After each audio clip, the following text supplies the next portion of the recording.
Boa noite a todos, que Jesus nos abençoe e nos proteja. Nós vamos, então, abordar um tema, cujo título está aí exposto, com a seguinte ideia, com o seguinte propósito. Nós todos sabemos, especialmente aqueles que mourejam na doutrina, aqueles que frequentam já há mais tempo, que a doutrina espírita, de certo modo e de certa forma, compreensivelmente, sempre sofreu um certo preconceito e intolerância religiosa. A história dessas perseguições, ao longo das décadas, e mesmo desse século e meio, desde que o Espiritismo foi codificado por Kardec, é uma história muito rica e existe em torno dela uma bibliografia imensa, contando a saga sofrida, especialmente pelos médiuns e posteriormente pelos divulgadores da doutrina. Um caso emblemático, clássico, nessa história de intolerância, de incompreensão, vem lá de trás já do tempo de Kardec. Kardec acabara de escrever o livro dos médiuns, isso por volta de 1860 e alguma coisa, quando em Barcelona, na célebre cidade catalã, na Espanha, o clero reuniu cerca de 300 obras e em praça pública atearam fogo, cognominando as obras de obras satânicas, do diabo, do demônio. Como se vê, desde, portanto, a codificação já existiam atos preconceituosos, atos de intolerância, de incompreensão religiosa, desde lá, desde Kardec. Mas nós poderíamos buscar exemplos mais recentes. Eu, por exemplo, confesso que já me interessei e li bastante sobre a história de Caibar Schutel, de Eurípides Barçanufo. Eurípides Barçanufo aqui em Sacramento, Caibar Schutel em Matão. Há passagens narradas, existem passagens narradas por eles com uma perseguição que chegavam a requintes de crueldade. Caibar Schutel, numa ocasião, tinha a esposa grávida e ele teve a casa apedrejada. Mas eram homens, eram espíritos, foram espíritos de uma moral muito grande, com grande aceitação e reconhecimento das sociedades locais onde trabalhavam, de maneira que isso facilitava muito, mas sofreram muito. Não por acaso, por conta dessas perseguições, os centros espíritas, antigamente, e hoje já não é assim, eram tidos como casas de loucos. Centros espíritas eram fábricas de loucos. E, inversamente, o contrário.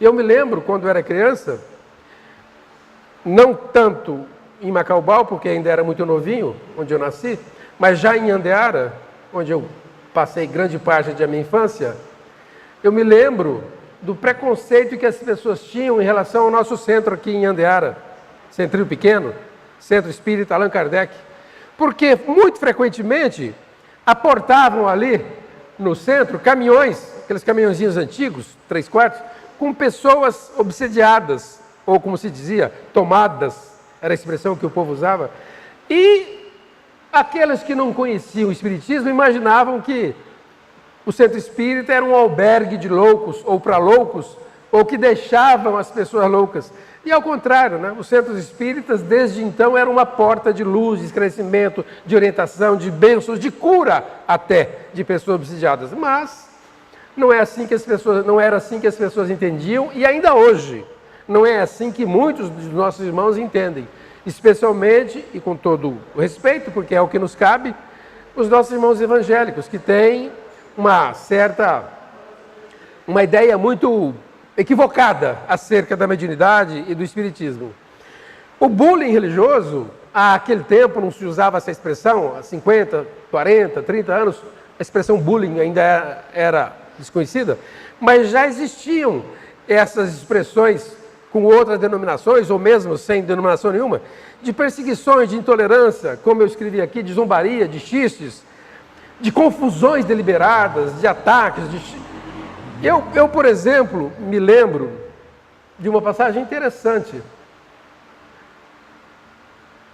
E eu até confesso que a professora que me abordou nem tivesse a intenção de praticar bullying. Não acredito. Mas não deixa de ser estranho. Eu era um moleque, um garoto, eu deveria ter meus 11, 12 anos. E o que eu sabia de espiritismo? Sabia muito pouco. E o que eu sabia porque meus pais, quando eu nasci, eram espíritas. Então eu vivi num ambiente espírita, dentro de casa e nos centros espíritas que os meus pais frequentavam. Mas eu conhecia pouco, eu não lia, não estudava, não tinha essa cultura de estudar como hoje em dia os jovens têm. Mas a minha professora de francês, por quem eu sempre tive grande admiração, e por coincidência o bairro que eu moro, 60 anos atrás, essa passagem se deu 50 e poucos anos atrás, mas por coincidência, o bairro que eu e minha esposa moramos, eu fazendo uma caminhada com ela, olha lá, eu vejo uma plaquinha com o nome dela, da professora Odete Gossen, era aqui de Rio Preto. Uma excelente professora de francês, mas olha só como é que é a história. Um belo dia, numa aula dela, eu, um molequinho sentado no meio da turma, ela fala: Eurípides, quero te fazer uma pergunta. E aí veio a pergunta, falou assim: olha, eu sei que você é espírita, e nem sei por que ela sabia. A cidade era pequena, né? Possivelmente por isso. Eu quero te fazer uma pergunta. Eu tenho uma indagação, eu tenho uma curiosidade. Nós vemos, é sabido, é reconhecido que a população humana cresce constantemente. O número de habitantes da Terra cresce numa proporção enorme. Naquele tempo nem tanto, né? Vertiginosa. Esse povo que está reencarnando vem de onde? Porque ela não falou reencarnando, né? Ela quis dizer assim: esse povo que morre renasce, segundo vocês, reencarna, mas só que está reencarnando mais gente do que morre. De onde vem esses espíritos? E eu pensei comigo, né? Hoje, certamente, eu nem sei a resposta que eu dei. Imagino, é uma pergunta tão elementar, do ponto de vista espírita, tão simples, que é possível que eu tenha acertado a resposta. Mas vejam, ignorância aqui no sentido lato, bom da palavra. Vejam que ignorância, né? Ela estava inquieta com essa questão. De onde vêm esses espíritos? Se eu fosse responder hoje, diria o que todos nós responderíamos. Ora, professora, a Terra é um mundo de passagem. A Terra é um planeta albergue, um planeta hospital, um planeta escola. E a população espiritual que chega a ela vem de outros mundos, de outros planetas, de outras galáxias até. E daqui vão para outras. É um mundo de passagem. E certamente, por alguma razão, os espíritos têm se demorado mais aqui na Terra. De maneira que chega mais gente do que parte. Chega mais gente do que parte. É mais gente se hospedando nesse hotel do que gente saindo. Então é natural. Mas veja que interessante, né? A dúvida dela. Atualmente ainda a gente percebe de uma maneira bastante clara, evidente, uma certa perseguição à doutrina espírita. A gente vê que essa perseguição, de certo modo, com a internet, ela recrudesce, ela aumenta, ela cresce violentamente. Eu, quando tenho tempo, antes eu tinha até um pouco mais de tempo, ou mais curiosidade, hoje nem tanto, mas eu gostava de me demorar em frente à TV, e hoje em frente à internet, para analisar as críticas, as tergiversações, as elucubrações, as especulações que as pessoas não espíritas fazem em torno da doutrina. E a gente ouve tanta maluquice, quanta coisa equivocada. Na televisão, por exemplo, acho que muitos de nós já teve a oportunidade de ligar em alguns programas dos nossos irmãos evangélicos. Gente do céu, quanta ignorância, decorrente, certamente, mais do preconceito do que qualquer outra coisa. De maneira que a doutrina espírita ainda continua perseguida, mal compreendida, intolerada. E isso tudo num cenário muito interessante. Qual cenário? Um cenário em que o espiritismo não faz propaganda, o espiritismo não faz apologia, o espiritismo não visa o proselitismo. A doutrina espírita não quer tornar ninguém espírita. O espiritismo não faz proselitismo, o espiritismo não faz apologia para as pessoas conhecerem as obras espíritas. Para as pessoas... Não. É uma doutrina aberta, simples, e está aí exposta àqueles que dela se desejarem aproximar. Imagine se o espiritismo fosse dessas doutrinas que vão às ruas, vão às TVs, fazem reuniões públicas, incitando quase as pessoas a frequentarem os seus núcleos. Existem religiões, nós sabemos disso, que pregam, inclusive, que o número de pessoas possivelmente a serem salvas por Deus, há um número limitado de pessoas. Então venham para a religião, venham para nós. O Espiritismo não fala isso, não prega isso, e muito pelo contrário. O Espiritismo prega que, acima de tudo, de todas as religiões, de toda a sabedoria religiosa, está o preceito de Jesus. Quando os apóstolos perguntaram para ele qual era a lei máxima que estaria acima dos profetas e das religiões, ele falou: amar a Deus sobre todas as coisas e ao próximo como a si mesmo. E chega e basta, e não é preciso mais. Não é preciso ser espírita, protestante, católico, budista. Não é preciso nem sequer ter uma religião. Basta ter esse preceito basilar de cidadania, respeitar o semelhante como você desejaria ser respeitado. Então o espiritismo ainda assim é perseguido. Eu me lembro, não faz muito tempo, talvez uns 4 anos, 5 anos apenas, aqui no nosso centro, o centro que nós frequentamos, o Lobato, na rua Dom Pedro, no Parque Industrial, eu me lembro de uma certa noite, depois eu ouvi dizer que esse episódio ocorreu mais algumas noites, um grupo de irmãos nossos, eu não sei se eram evangélicos, ou que linha evangélica que eram, se eram testemunhos de Jeová, se eram, não sei, não lembro, não sei. O fato é que eles se postaram na frente do portão do nosso centro e eles tinham a ousadia de abordar os frequentadores da casa para convencê-las a se afastarem, a não entrarem. Meu Deus, isso chega a ser quase que um contrassenso, no mínimo, até com algum aspecto ilegal. Você abordar uma pessoa e falar: não, você não entra aí, isso aí é coisa de louco. Gente, a que ponto chega a incompreensão das pessoas? Agora, o que eu acho mais admirável é que o Espiritismo compreende e tolera, dentro de princípios aceitáveis, tolera tudo isso. Os espíritas não vão à TV, não vão às praças públicas, nas suas reuniões, não vão anatematizar, excomungar, falar mal das religiões, não. Apenas entende que é um fenômeno natural. E muito menos o Espiritismo vai convencer ninguém a ser espírita. Existe um livro de Emmanuel, um livrinho chamado Consolador, um poço de sabedoria, esse livrinho pequeno.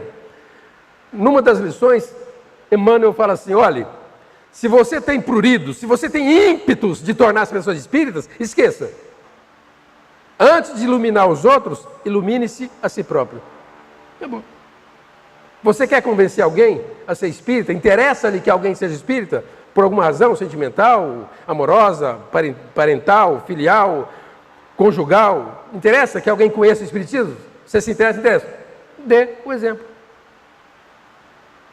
Isso que Emmanuel fala. Mas o espiritismo, a doutrina espírita compreende isso. E certamente esse estado de coisas vai persistir por muitas décadas e décadas. Chico tem uma frase formidável. Há uma frase de Chico em que ele fala assim: onde há luz, há trevas. É natural. Foi assim desde os primórdios, dos primeiros passos da ciência humana, em todos os campos da ciência humana. Eu lembrei aqui de Sócrates, Galileu, Giordano Bruno, Darwin, alguns deles queimados vivos, outros tiveram que abdicar suas teorias para não serem queimados vivos, em praça pública, porque pregavam a verdade. E a verdade, ao espancar a treva, ao agredir a treva, agride os seus seguidores. E vai ser assim. Kardec sofreu todo tipo de perseguição, até hoje. Se alguém tiver curiosidade de colocar lá Kardec, do ponto de vista das religiões, vai ouvir dizer que ela era embusteiro, enganador, mal pagador de aluguel, enfim, a gente vê de tudo, de tudo. Mas, enfim, como eu dizia, vai ser assim. Chico lembra, vai ser assim: onde há luz, há trevas. Aliás, a propósito dessa frase do Chico, há um detalhe interessante. Eu li num dos livros, é sabido, é reconhecido na doutrina espírita, que a luz espiritual não tem sombras, não provoca. Quando eu vi, pela primeira vez eu li essa passagem escrita por Ivone Pereira, ela diz: a luz espiritual não provoca sombras. Eu falei: mas como é que pode? Como é que luz não provoca sombra? A luz, onde chega, ela provoca a sombra. Qualquer obstáculo que se antepõe a ela, ela provoca a sombra. E ela diz, não, luz espiritual não tem sombra. E eu fiquei muitos anos encucado com isso. E li, mas eu falei, mas como é que pode? Um belo dia, assistindo um jogo de futebol, na TV, eu falei, tá aí a questão. Reparem, os que têm o hábito ou que viram, quando você está assistindo um jogo no estádio muito bem iluminado, um jogo noturno, em que a iluminação esteja ali plena, notem bem, os jogadores não têm sombra. A luz é tão intensa e tão estrategicamente os postes, as lâmpadas colocadas, que não aparece sombra. Na verdade, aparece um pouquinho. Quando o jogador se afasta desses pontos estratégicos, num canto do campo, ali num corner, aparece uma sombra muito tênue. E assim mesmo aparecem várias sombras, né? Uma provocada por essa. Mas quando ele está no centro do campo, onde a iluminação é plena e total, não tem sombra, não existe sombra. É a luz de todos os lados. Eu falei, deve ser isso. A luz espiritual deve ser uma luz que incide sobre as pessoas, os seres, os objetos, os obstáculos, por todos os lados. Daí a luz espiritual não tem sombra. Interessante. Bom, tocando adiante. Nestas perseguições, todos nós espíritas mais antigos sabemos, e mesmo os que são neófitos, os mais novos, existem dois alvos de preferência das pessoas que insistem em combater o espiritismo. Um deles, a teoria da reencarnação, ou a chamada teoria das vidas sucessivas. Agora, o que deixa a gente impressionado é que se há uma teoria espírita plena de provas, plena de motivação, plena de indícios de sua existência, de sua validade, de sua prevalência, é a teoria da reencarnação. Existem muitos exemplos emblemáticos que os espíritas conhecemos. Eu citei aqui, enumerei aqui 3 e vou passar rapidamente sobre eles. São muito claros e muito conhecidos. O primeiro deles é o episódio do Monte Tabor, quando Jesus sobe com Pedro, Tiago e João no monte para encontrar-se com Elias e Moisés. É uma cena claríssima, com todas as letras escritas, referendadas especialmente por Lucas. Quando Jesus sobe o monte com os 3, eles têm lá um momento de manipulação, certamente por questões fluídicas, eles ficam meio que abobalhados. Quando eles se dão conta, eles veem Jesus transfigurado. É uma cena linda, quem já leu vai se lembrar. E ao lado de Jesus, eles reconhecem, a gente nem sabe como é que eles reconhecem, né? Mas eles reconhecem, talvez por intuição, talvez Moisés e Elias conversando com Jesus.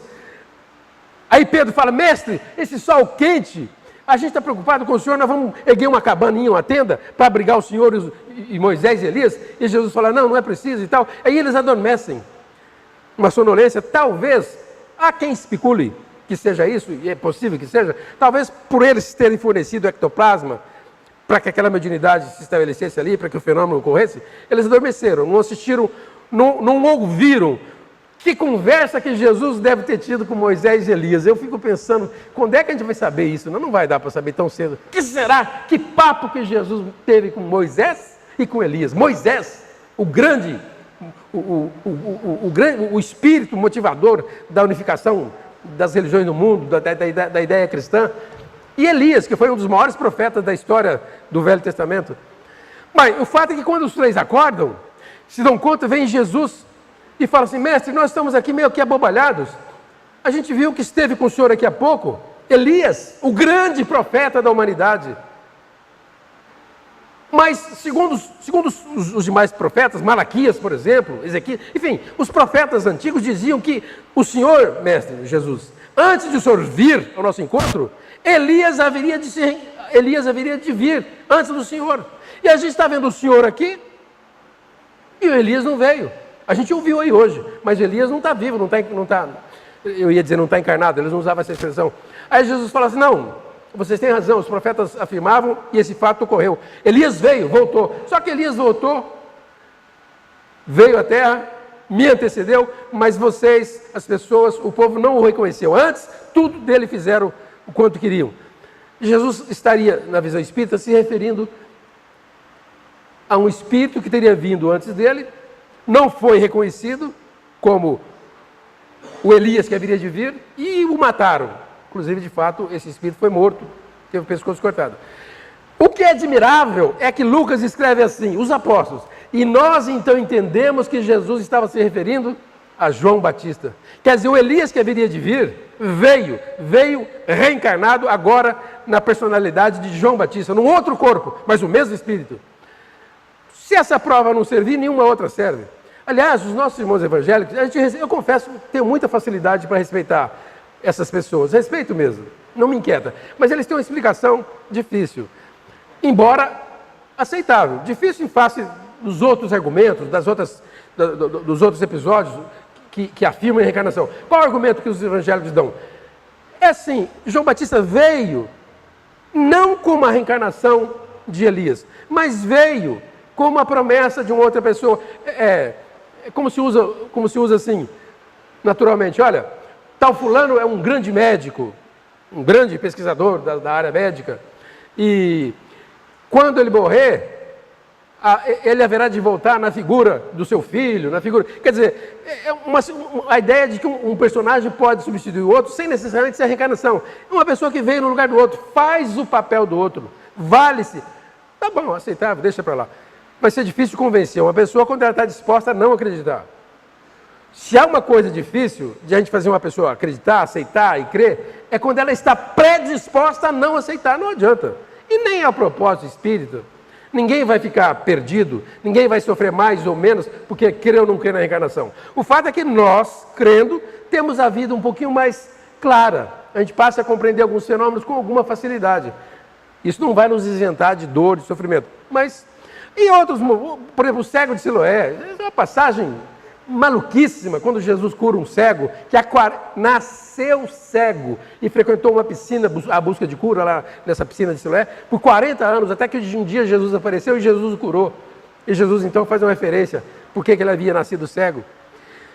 Jesus e Nicodemos, outra passagem interessantíssima, quando Nicodemos, o chamado doutor da lei, dialoga com Jesus, dizendo que não entendia como é que podia ser a reencarnação. Nicodemos pergunta assim, mestre, como é que pode essa ideia de reencarnação? Eu vou entrar no útero da minha mãe outra vez? E Jesus então o admoesta, o censura, dizendo, olha, se você é um doutor da lei, não sabe o que eu estou falando, esqueça. Enfim, não faltam indícios, sugestões fortíssimas que Jesus podia dar no limite do que ele podia fazer, até porque Jesus nos disse, isso está em todas as obras, Jesus disse isso, todos os apóstolos escreveram, Jesus disse, eu não posso ir além, eu não posso falar mais do que estou falando, não posso, e digo mais, dizia Jesus, haverá de chegar um momento em que não só vão fazer falta as coisas que eu não pude dizer agora, que terão que ser ditas, como ainda muita coisa que eu digo, vai ser modificada, vai ser mal compreendida, vai ser distorcida. Então Jesus fez o que pôde. Agora, o que eu acho admirável, no próprio corpo da doutrina espírita, no próprio conteúdo espírita, duas afirmações fantásticas, extraídas do livro dos Espíritos.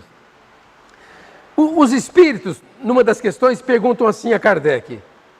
Aliás, Kardec, numa das questões, pergunta assim aos Espíritos. Qual é o objetivo? Qual é a razão? Qual é o motivo? Qual é a finalidade da reencarnação? Para que nós reencarnamos? Para que nós encarnamos e reencarnamos? Qual é a razão disso? E os Espíritos respondem, Deus impõe a encarnação e a reencarnação, a vida aqui na Terra, sucessivamente, com o fim de levá-los, os Espíritos disseram, de levar a população à perfeição. Então você fica pensando, meu Deus, como assim? Como é que Jesus pode ter feito uma afirmação dessa? Olha ela aqui, ó. Sede perfeitos como perfeito é o vosso Pai Celestial. Os Espíritos certamente estavam recorrendo a essa frase explicitada por Mateus. Deus impõe a encarnação para nos levar à perfeição.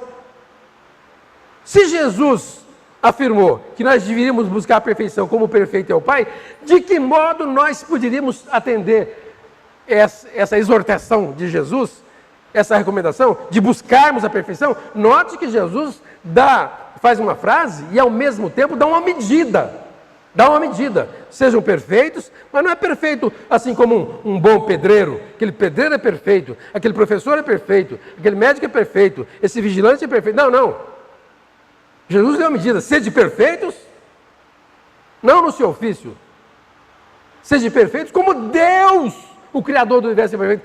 Meu Deus, como é que nós, aquele tempo e ainda hoje, podemos pensar numa perfeição, quando tanta maluquice, quando tanta atrocidade, quando tanta injustiça, quando tanta pobreza moral existe? Só mesmo através de outras oportunidades, outras chances, outras vidas, outras existências. E é por isso, disseram os Espíritos, que Deus criou a reencarnação, para que nós possamos buscar a nossa perfeição. E mais adiante, Kardec insiste com os Espíritos. E eles respondem: Deus também impõe a reencarnação a fim de levar a humanidade a um progresso, a uma melhoria sucessiva, contínua e continuada. Sem isso, onde a justiça da lei de Deus?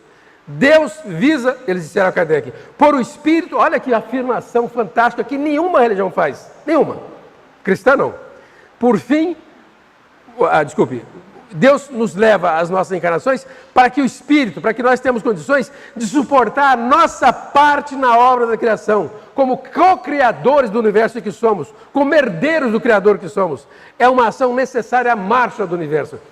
A reencarnação, então, tem, entre outros papéis, o de nos colocar em numa atuação compatível com aquilo que espera de nós o Criador, de nos colocar como herdeiros do universo, como co-criadores. Ora, isso é muito natural. Se nós pensamos assim dos nossos filhos, dos nossos sobrinhos, das pessoas, de alguma forma, pessoas que nós tutelamos, se a gente quer que eles progridam, se nós nos fornecemos todas as condições, se um empresário, se um professor, se uma pessoa numa função qualquer almejaria que o seu filho, um ente querido, buscasse, alcançasse o domínio daquela profissão e fosse...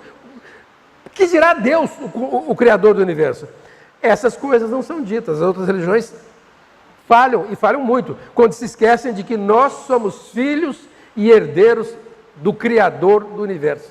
E como é que a gente pode chegar a almejar esse papel tão grave e tão ainda incompreensível? Através das reencarnações. Mas se a reencarnação é um dos pontos básicos que dão origem que fomentam a perseguição dos nossos irmãos, outro é a comunicação dos espíritos. Os nossos irmãos, de um modo geral, e eu sempre insisto nisso, não só os católicos, mas também os nossos irmãos da linha evangélica, de um modo geral, das evangélicas, eles não aceitam a teoria espírita da comunicabilidade dos espíritos, do retorno dos espíritos com a possibilidade de se comunicar conosco, de contar, de relatar seus episódios, suas sortes, suas necessidades, suas vidas naquele mundo, na vida que deixaram. Eles não aceitam. Na visão desses nossos irmãos, quando esses relatos acontecem, eles se dão por meio do demônio. Quem se manifesta é o demônio, não é o espírito que foi. E aqui eu também não vou tomar tempo de vocês, mas há uma profusão, uma enormidade de casos, de episódios no Velho e no Novo Testamento, narrando exemplos clássicos, irrefutáveis, da comunicação dos chamados mortos com os vivos. O episódio de Saul é exemplar. Quando Saul, rei de Israel, pede para que uma pitonisa, hoje nós chamaríamos uma médium, né, uma sensitiva, chamasse Samuel, convocasse o profeta Samuel desencarnado para falar com ele, e ele vem e conversa. É uma cena incrível. Lá não se conversam. Lá o rei Saul, ao conversar com o espírito de Samuel, não faz uma conversa adjetivada por será, talvez. Não. É conversa franca. Então eu falei com Samuel, então Samuel me disse. Eles não dizem assim, supostamente, não. É uma conversa franquíssima. Jesus, no próprio Monte Tabor ainda, quando conversa com Moisés e Elias, Jesus está conversando com dois espíritos. Se isso não for comunicação entre vivos e mortos, é o quê? É Jesus vivo, vamos dizer assim, encarnado, conversando com duas figuras que já tinham desencarnado, que já tinham morrido. É uma conversa, com testemunha. Jesus com Saulo, na estrada de Damasco, quando Jesus aborda Saulo e chama a atenção dele, é uma conversa entre vivo e morto. Os apóstolos Paulo e João, em algumas de suas cartas, de suas epístolas, em algumas das cartas que eles escreviam para o povo, eles dão verdadeiras aulas de reuniões mediúnicas, como se deve receber. Paulo chega a descer em minúcias, como se deve receber o Espírito, como se deve falar, que assunto deve tocar em reuniões mediúnicas. Paulo tem uma frase emblemática, procurai o dom de profetizar, quer dizer, dê oportunidade ao dom que você tiver de receber os Espíritos. João falava, não creia em todo Espírito. Há uma passagem de Pedro fantástica, está em Atos, ele estava preso, os espíritos superiores vão lá e retiram as algemas de um porão que ele estava, e Pedro foge e vai em busca dos amigos apóstolos, e quando ele bate na casa que ele procura albergue, vê uma menininha, uma garotinha de menos de 10 anos, segundo o livro, Atos. O livro Atos é contado pelos próprios apóstolos, não é contado por espírita não, pelos apóstolos. O livro se chama Atos dos Apóstolos. Assim como tem o Novo Testamento, tem o Velho Testamento, tem o Atos. A hora que Pedro bate, a menininha vem na porta, vem até a porta, e lá no fundo estão os irmãos, inclusive um deles é irmão de Maria. Eles falam, a menininha fala, gente, tem alguém batendo na porta, eu vou olhar, vou acudir. Ela vem, ela fala, quem é? Isso está lá no livro. Aí Pedro fala, sou eu, Pedro. Não, desculpa, ele fala, sou eu, só. A menininha volta correndo, fala, gente, Pedro está aí. Aí o povo falou assim, você está maluca. Como é que você sabe que é Pedro? E ela diz, eu reconheci pela voz. Aí eles falam assim para ela, mas ele está preso, algemado. Então é o anjo dele. O que os apóstolos queriam dizer? Então é o anjo dele. Quer dizer, imaginaram que ele estava preso, havia sido assassinado, e em espírito veio ao encontro dos apóstolos amigos. É o anjo dele, queria dizer, é o espírito dele. A parábola do rico, que Jesus conta de Lázaro, quando o rico morreu e foi atendido no mundo espiritual, com as reservas, com o sofrimento destinado àqueles que tiveram uma conduta pouco razoável nessa área da caridade, da atenção. Esse rico viu Lázaro, que era um mendigo, um pedinte, numa situação muito boa, muito confortável no mundo espiritual, e ele, quando vê o Lázaro naquela situação, ele se queixa aos espíritos que o receberam. Isso é contado por Jesus, essa parábola. Por que Lázaro, que não houvera feito nada, era um mendigo, não sei o que, tem aquela recepção, e ele, um homem que havia sido rico, que havia produzido isso e aquilo, estava naquela situação. Os espíritos explicam, aí ele fala assim, então me deixe voltar lá para ver. Ele, o rico, fala, gente, então me deixem voltar lá, no mundo dos vivos, para eu explicar para os meus pais e para os meus irmãos, para eles mudarem a sua postura, o seu meio de vida, a sua forma de viver. Eu preciso avisá-los, alguém tem que avisá-los. Eles estão sendo enganados como eu fui enganado, é preciso mudar a vida. Aí os espíritos falam assim, não, para isso estão lá os profetas que vão avisá-lo. Na verdade, ele pediu primeiro para ele voltar. Ele falou, deixe-me voltar. Voltar como? Voltar a dar uma comunicação. Um morto falar com os irmãos vivos, com os pais. Ele disse, não, tem os profetas. Aí ele fala assim, então deixe que alguns dos nossos irmãos aqui presentes possam ir até lá. Eles disseram, não, eles já tiveram. Quer dizer, isso é um exemplo de comunicação. Na visão espírita, o que acontece é isso, nós sabemos, o espírito, uma vez que se despoja do corpo físico, ele volta ao estado anterior, ao mundo espiritual. E aí vem o conceito de mediunidade, e vem a chamada intervenção, a interação entre o chamado mundo dos vivos e dos mortos, que Kardec explora tão bem no Livro dos Espíritos, especialmente no capítulo 9. Bem, motivos que dão aso a essas perseguições são inúmeros. Não são apenas a reencarnação e a comunicação dos espíritos, não. Aliás, eu não citei, mas os nossos irmãos, eu sempre tenho essa curiosidade quando posso. Nesse episódio de Saul, o primeiro aqui em cima, Saul, a pitonisa de Endor e Samuel, os nossos irmãos evangélicos explicam essa passagem. Olha, é muito difícil explicar essa passagem, porque é um encontro entre Saul, rei de Israel, e o profeta que veio até ele em espírito. E ele conversa ali na frente dos seus assessores e na frente da médium. Os nossos irmãos evangélicos, eu tenho essa curiosidade, se alguém quiser vai achar facilmente, há uma profusão de explicações para isso. Eles dizem que Saul foi enganado, não foi Samuel quem veio até Saul, foi o demônio. O demônio se manifestou como se fora Samuel. E inclusive esse demônio enganou Saul. Aí enganou como? A gente vai ver que Samuel, quando veio, falou, olha, eu não vou ajudá-lo, porque Saul pediu para que ele viesse em espírito ajudá-lo, porque segundo Saul, Deus não respondia mais seus sonhos, suas indagações, suas necessidades. Então que Samuel o ajudasse na luta contra os filisteus. Ele ia ter uma grande luta, um trave muito grande, uma guerra muito cruel. Então pedia para Samuel ajudá-lo. E Samuel falou, eu não vou ajudá-lo, você não merece essa ajuda mais de nossa parte. Como digo mais, você e os seus filhos vão morrer daqui não sei quantos dias. E de fato aconteceu. Mas segundo as escrituras, não foram daí 3 dias, foram 4, e não morreram todos. Ficou um filho sem morrer. Aí eles falam, tá vendo como era o demônio? Gente, é difícil. Então a gente fala, esqueça, não vamos tentar. Eu quando era mocinho, eu sempre gosto de lembrar que eu era mocinho na década, em meados do século passado. E eu fazia faculdade, e naquele tempo, e acho que até hoje, mas eu não sei mais, na nossa república, muito frequentemente passavam por lá nossos irmãos mormons. Os mormons. Mas eu me divertia no sentido bom da palavra, porque nós íamos conversar, eles vinham tentar, sabiam por alguma razão que eu era espírita, ou eu dizia, não sei, não lembro mais, então vamos conversar sobre algumas passagens bíblicas. Eles falavam assim para mim, o senhor não, era um garoto, fazia faculdade, tinha lá meus 20 anos, eles falavam assim para mim, muitas e muitas vezes isso aconteceu na República, eles falavam assim para mim, vamos falar um pouco sobre o pensamento espírita? Aí eu falava assim para eles, vocês têm tempo? Eu falava, tempo? Então vamos, que a coisa é longa. Aí a gente ficava um tempão conversando sobre isso. Eu tive um primo do meu pai, o senhor João Martinho, uma grande figura, um homem valoroso em todos os sentidos.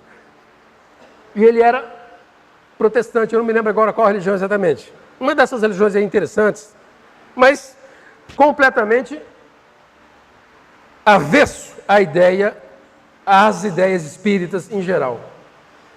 E meu pai, meus tios, irmãos do meu pai, eram espíritas desde moleque, conversavam muito com esse primo deles. Eu me lembro que um período que nós moramos no sítio, esse senhor João Martim ia lá no sítio nosso e fazia verdadeiros serões, madrugadas afora. Eu escutava aquilo, meu pai, que conhecia bastante o Velho Testamento, o Novo, e alguns dos meus tios, conversando com ele, trocando, mas eu achava aquilo admirável. Não é que, quando eu fiz o curso de matemática, me formei, eu fui fazer pós-graduação na USP e viajava para ir até São Carlos, eu viajava de trem. Um belo dia, encontro o senhor João. Pegamos o mesmo trem aqui em Rio Preto. E acho que ele ia para São Paulo. Quando nós nos vimos, eu abracei, senhor João, ele, Eurito, como é que vai, isso, aquilo. Meu pai já tinha desencarnado e tal.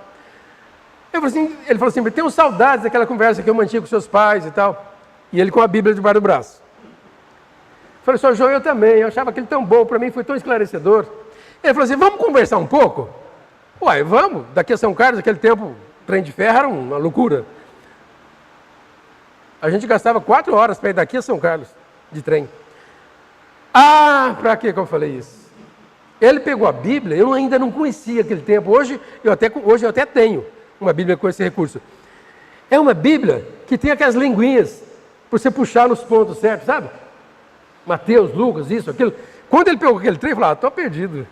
Eu falava uma coisa, ele abria lá. Mas eu achava isso delicioso. Esse embate positivo, elucidativo, esclarecedor, com respeito mútuo. Bom, mas enfim, o Espiritismo vai sofrer, segundo a versão de Chico, quando diz que onde a luz incide, ela provoca a sombra, vai sofrer isso por muito tempo.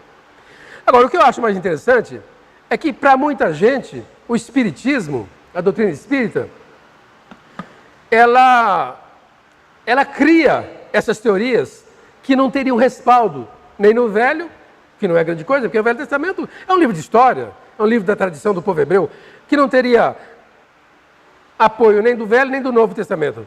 E com isso, muitos dos nossos irmãos aplicam aquela pedagogia que eu confesso gosto de chamar de pedagogia do medo e confusão. Eles incitam nos seus frequentadores um certo medo com base em confusões a respeito da teoria espírita. A teoria espírita é muito clara, cristalina, é só ler. Mas as pessoas que leem, muitas vezes, têm a intenção de criar confusão. E da confusão, criar medo, temor nas pessoas. Eu leio na internet, gente fala fiado espírita, está lá, se hoje alguém sair daqui e colocar lá no Google, fiado espírita, ele vai achar uma página de um padre não sei de onde, falando que a teoria do fiado espírita é uma teoria espírita, porque a reencarnação, segundo ele, assemelha-se a um fiado espírita. Você pratica todo tipo de atrocidade nessa vida, de maluquices, de endividamento, e deixa para pagar na outra. Gente, que pobreza. A teoria da reencarnação objetiva justamente o contrário. Nos fomenta o esforço, a atenção, o cuidado, o zelo, para que nós erremos o mínimo possível, porque, segundo Jesus, a lei de causa e efeito é infalível.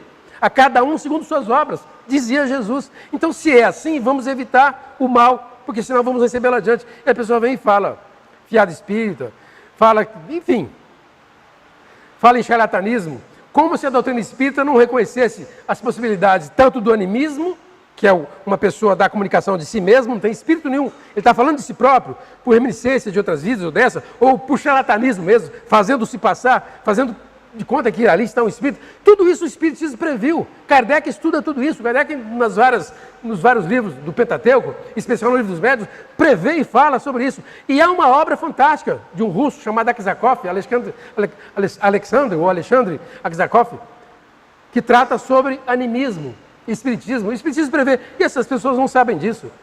Não se dão conta disso. Não tem como negar, não há como negar a realidade do mundo físico. Eu rapidamente me lembro de um padre conhecido nosso, a gente sempre respeitou todos eles, e não seria diferente com relação a esse, mas um amigo me chamou para visitar uma casa onde estaria ocorrendo fenômenos espirituais. E esse meu amigo, que era espírita, já desencarnou, Eurípides, vamos lá na casa do seu fulano? Um católico tradicionalíssimo, daqueles que na época de procissão sai com aquelas vestes, né, bem? Como é que chama aquele povo? Com aquelas vermelhas, carregando, não sei o nome.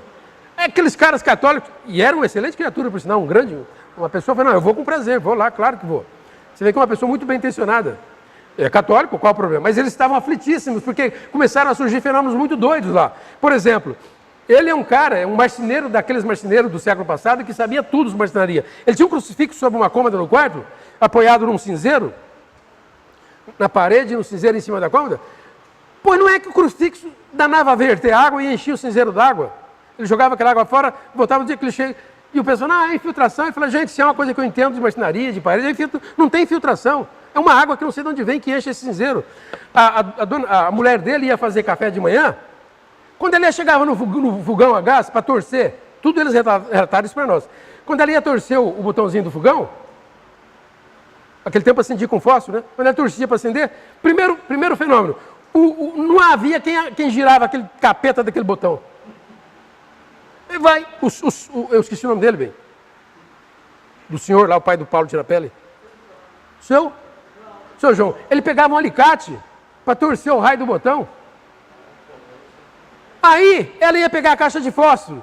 Quando ele pegava de fósforo, a caixa de fósforo estava encharcada, pura água. Ela falava, mas que miserável que me fez isso. Falava para ele, vai lá na vendinha, uma venda justamente em frente, compra outro fósforo. Comprava outro fósforo, acendia, funcionou. Quando era de tarde, ia fazer uma refeição, olha a caixa ensopada outra vez. Um episódio que chamou a atenção foi o seguinte, aí chamaram o padre da cidade, um polonês, daquele sotaque. E o padre foi lá então benzer e fazer o que podem, que dominem, enfim. E o padre estava sentado numa varandona, eu estava nessa varanda também. Eu não assisti esse episódio, mas foi na mesma varanda. O padre sentado e o Sr. João, a esposa, os filhos contando esses episódios, essas coisas. Eles falaram, por exemplo, que o Sr. João, italiano da Gema, ele tinha umas garrafas de vinho caríssimas, verdadeiros tesouros que ele nem bebia, deixava lá na cristaleira.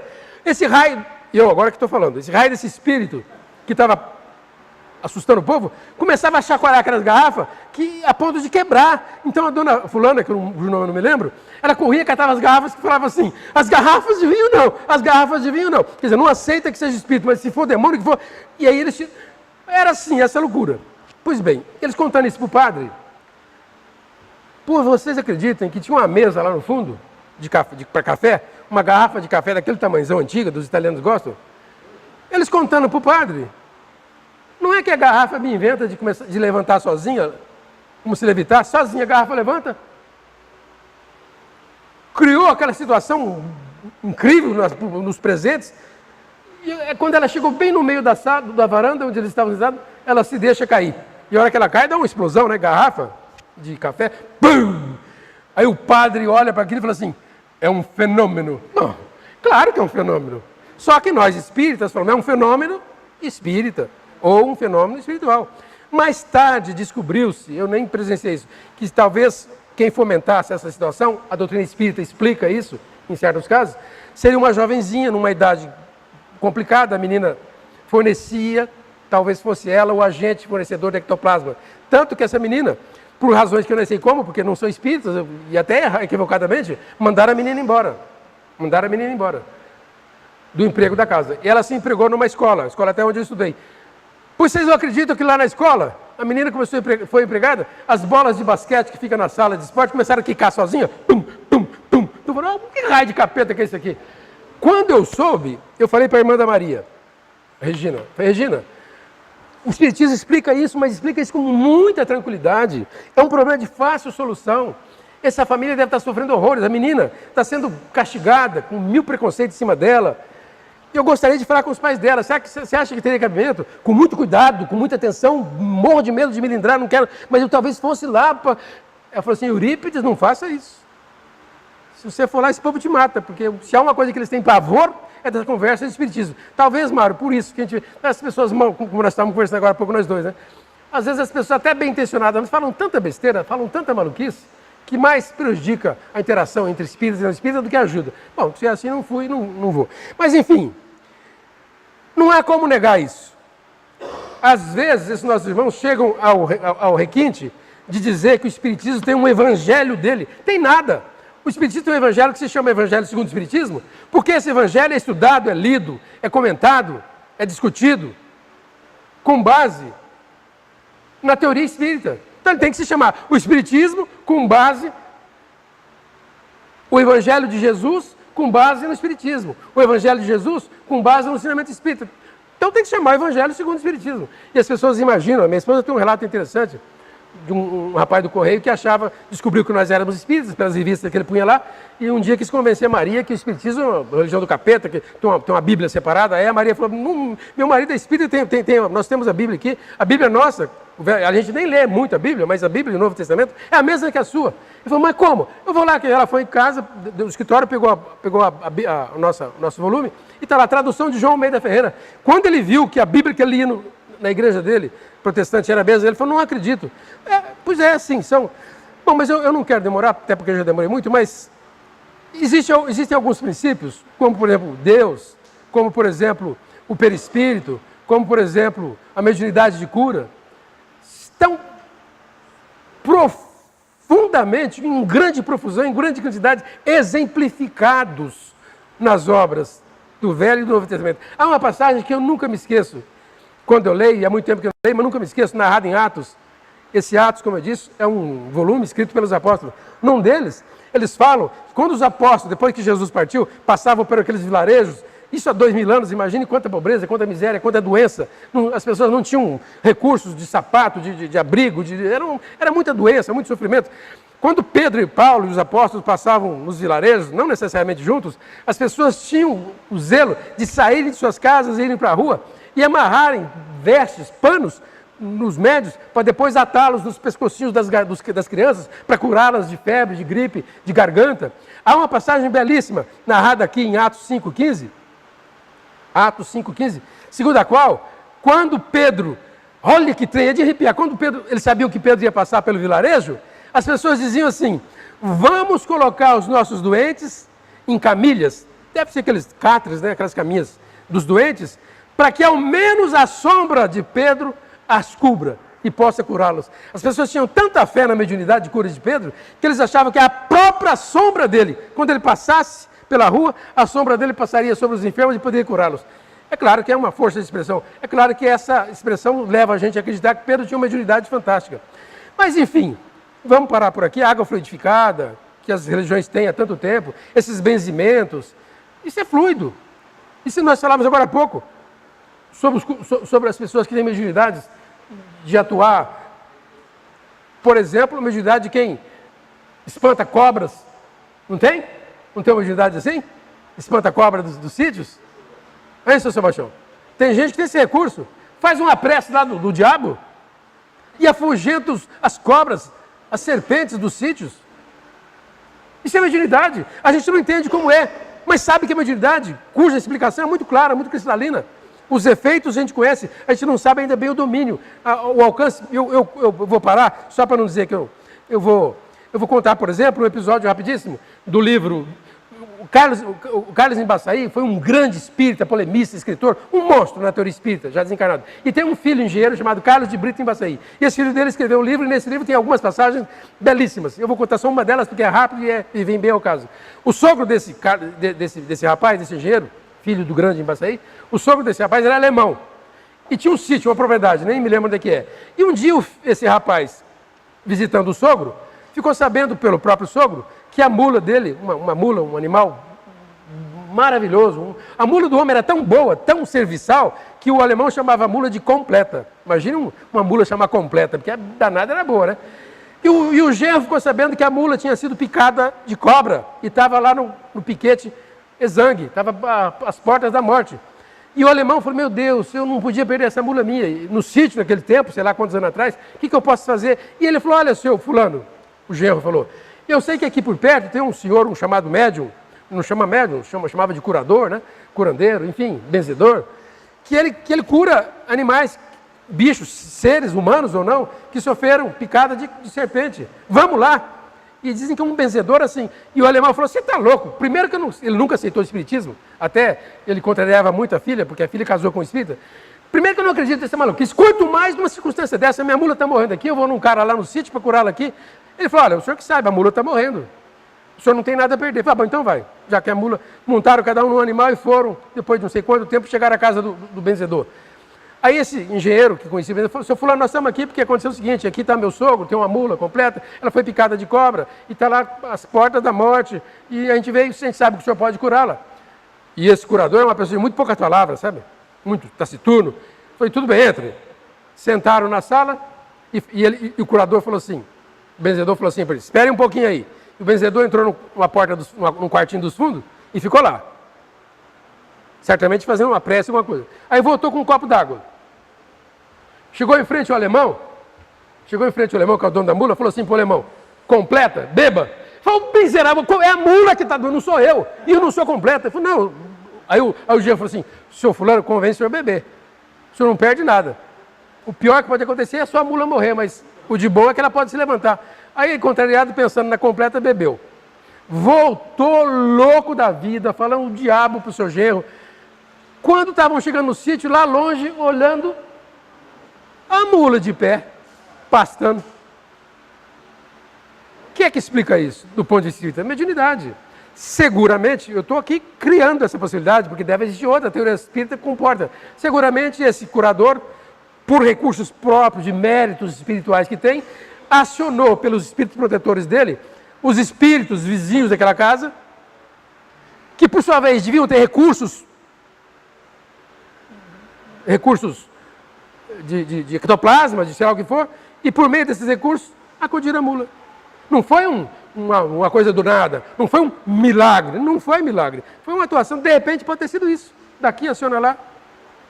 Quando você vai a um centro espírita que tem esses métodos de cura, o jeito escreve uma carta lá no janeiro e pede uma cura, o jeito é curado lá. Muitas vezes, não frequentemente, muitas vezes o jeito é curado lá no Rio de Janeiro com uma prece feita aqui em Rio Preto. Como é que é isso? Mesmo princípio. Os benfeitores daqui se assistem dos de lá. Gente, enfim, é uma pena que as pessoas não se disponham a fazer uma leitura criteriosa e justa, e sincera e honesta dos princípios espíritas. Mas, como tudo na vida, em todas as ciências, mais cedo ou mais tarde, ela vai acabar de domínio público. Dizem alguns espíritas, como disseram alguns espíritos, o espiritismo, o pessoal fala assim, qual é o futuro das religiões? O futuro das religiões talvez seja o espiritismo, o futuro de todas as religiões, talvez seja. Para não criar muito preconceito, não vamos dizer que o futuro do espiritismo seja o futuro das religiões, não vamos dizer que o futuro das religiões seja o espiritismo, mas o futuro das religiões será com certeza o domínio desses princípios que o espiritismo tão bem explica. Princípios que certamente vão ser reformulados. Kardec sabe disso. Se Jesus não pode dizer o que deveria, o que gostaria, que dizer os espíritos que vêm aqui nos acudir. Muitas das supostas verdades que eles passaram ao Kardec e que nos passam no dia a dia, certamente vão ser complementados, certamente vão ser adequados. E o futuro das religiões vai ser conhecer, aceitar, admitir e comungar esses princípios. Gente, muito boa noite, obrigado.